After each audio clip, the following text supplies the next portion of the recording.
Sans avoir la volonté de devenir riche et de tout mettre en œuvre pour que cela arrive, il y a quelques attitudes qui vous permettront de vous assurer un avenir confortable. Il s'agit tout simplement de bonnes habitudes à mettre en place pour prendre votre argent en main. Car, bien souvent, nos revenus saignent sans qu'on s'en rende compte. Nous sommes dans une société où il n'y a jamais autant eu d'argent et de richesse. Et pourtant bon nombre des gens terminent leur vie pauvre. Pour ne pas que cela arrive, voici les 4 règles d'or pour s'enrichir. Règle numéro 1 pour s'enrichir, économiser. Alors oui, ça peut sembler idiot. Pourtant si c'était si simple que cela, pourquoi la plupart des gens ne le font pas? Tout simplement parce qu'ils ne décident pas de le faire. Il s'agit d'un choix. La première étape pour s'enrichir, c'est d'être capable d'épargner. Selon votre capacité et même avec 10 € par mois, il s'agit d'un choix. Économiser est un état d'esprit. Vous pensez peut-être qu'une somme aussi modique que 10 € par mois est ridicule, mais il y a 3 choses à prendre en compte. Premièrement, ces petites sommes s'accumulent et vous finissez quand même par avoir économisé 600 € en 5 ans ou 1200 € en 10 ans. Voilà de quoi remplacer certains objets du quotidien qui ont une durée de vie ou une obsolescence, téléphone, ordinateur, électroménager, et qui tombent toujours en panne au pire moment, loi de Murphy oblige. Deuxièmement, il faut savoir qu'être économe est un état d'esprit. Si vous n'économisez pas ne serait-ce que 10 € par mois, ce n'est pas parce que vous n'avez pas cet argent. C'est parce que vous ne faites pas l'effort conscient de le mettre de côté. Vous verrez qu'une fois que vous aurez pris cette habitude, ce sera un automatisme et vous arriverez à épargner des sommes plus importantes.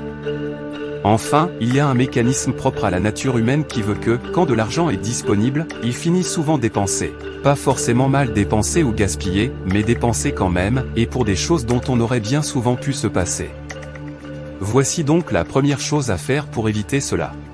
De 1. Mettre 10% de votre revenu mensuel de côté en épargne de secours. 2. Mettre 10% de votre revenu mensuel de côté en épargne long terme. 3. Mettre 10% de côté pour donner aux associations, œuvres de charité. Autrement dit, vous devez apprendre à vivre sur 70% de vos revenus. L'épargne de secours vous servira en cas de coup dur, l'autre vous permettra de vivre plus tard. L'argent pour les œuvres de charité vous permettra de faire des dons réguliers. Ce n'est pas tant le taux de rémunération du compte épargne qui compte, de 2,5 à 5% pour avoir un support sans risque, mais surtout de commencer tout de suite et de continuer régulièrement.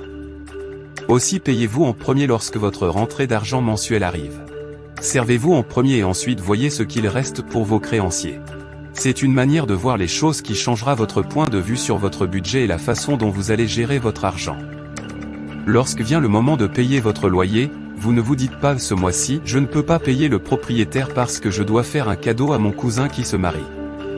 Vous avez intégré ce genre de poste dans votre budget familial et vous adaptez vos dépenses à l'argent qu'il vous reste après avoir payé vos créanciers.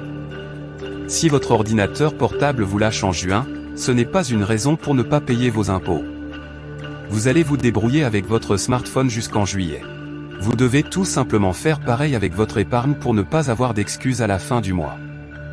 Au fil du temps et de l'amélioration de votre situation, vous pourrez même vivre sur 60% de vos revenus et consacrer 10% à constituer une épargne pour investir ou pour réaliser un projet qui vous tient à cœur.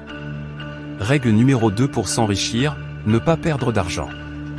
Là aussi, ça peut sembler facile mais vous avez fait un effort pour gagner votre argent et un effort supplémentaire pour réussir à épargner. Ce serait dommage de faire un mauvais placement maintenant et de perdre de l'argent en cherchant à s'enrichir. Investir pour s'enrichir oui, mais pas n'importe comment. Si vous ne savez pas comment investir, commencez par placer votre épargne sur des supports sécurisés, assurance vie en euros, compte sur livret. Ne boursicotez pas. Il y a une différence entre investir en bourse et jouer en bourse. Je considère la bourse comme un véritable pilier d'investissement. Elle peut apporter des revenus réguliers et rémunère bien mieux qu'un compte épargne. Mais on ne choisit pas les actions qu'on va acheter comme on coche des numéros sur la grille du loto. Ça n'est pas une stratégie rentable, ça n'est pas une stratégie du tout même. Si vous souhaitez investir en bourse pour faire travailler l'argent que vous avez mis de côté, informez-vous et formez-vous d'abord. Il y a plein d'approches plus ou moins risquées et plus ou moins chronophages. L'idée ici, c'est justement de ne pas prendre de risques inconsidérés. Ne pariez pas votre argent, c'est si facile de le perdre. Restez dans des domaines où vous avez le contrôle et optez pour des techniques solides et rentables.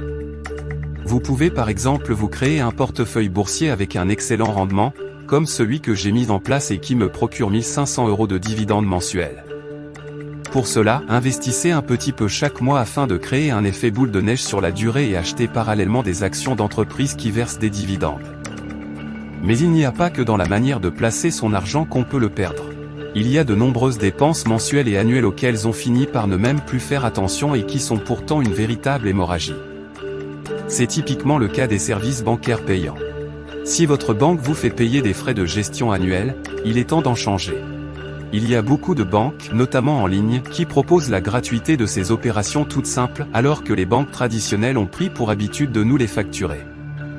Ça vaut aussi pour la commission de votre carte bleue, les frais sur les virements, le retrait d'espèces dans les distributeurs d'autres enseignes, etc. On y est tellement habitué qu'on considère ça presque normal, d'autant qu'on se dit que les montants ne sont pas si importants que ça. Mais les petites sommes s'accumulent, sans compter que c'est aussi un état d'esprit, ne pas se laisser dérober son argent sournoisement sous prétexte que ce n'est pas grand-chose.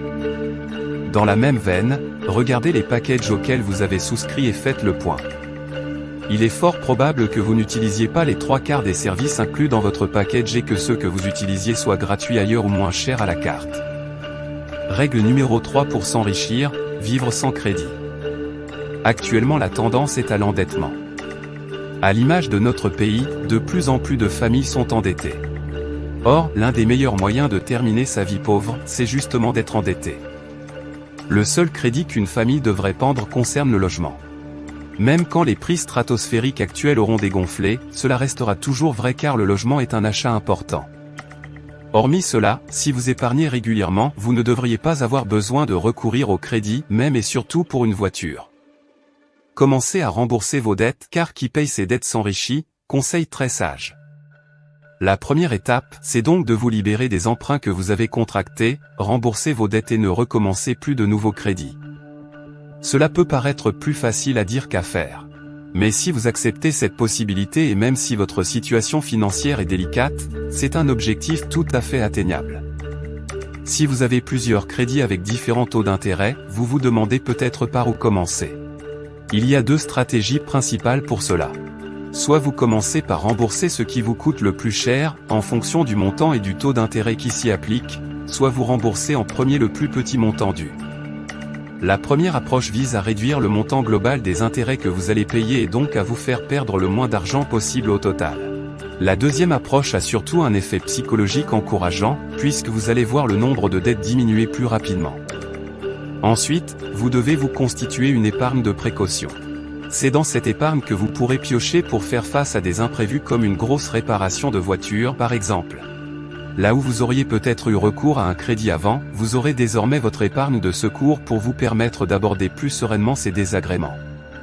Enfin, si vous avez l'habitude de payer d'autres choses à crédit, comme une télévision, un abonnement à la salle de sport, des vacances, etc., toutes ces choses qui ne sont pas indispensables mais qui agrémentent le quotidien, vous devez changer vos habitudes de consommation.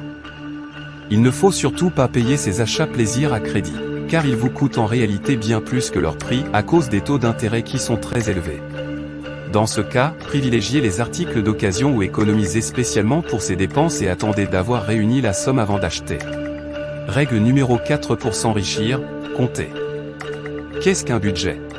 Votre budget doit être une carte de route. Il doit vous permettre de savoir ce que vous pouvez acheter, quelles sont vos capacités.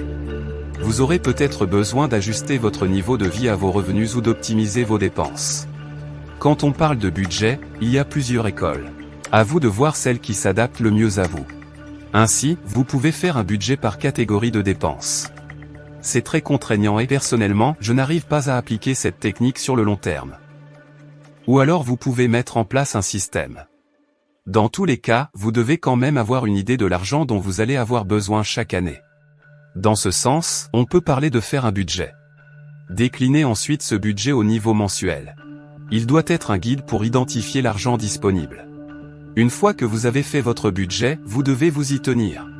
Ce n'est pas toujours évident, car bien souvent on fait les comptes pour voir combien on a dépensé et si on est resté dans le budget qu'on s'est fixé, mais on n'a pas forcément de système en place pour vérifier au fur et à mesure que l'on respecte bien les sommes allouées.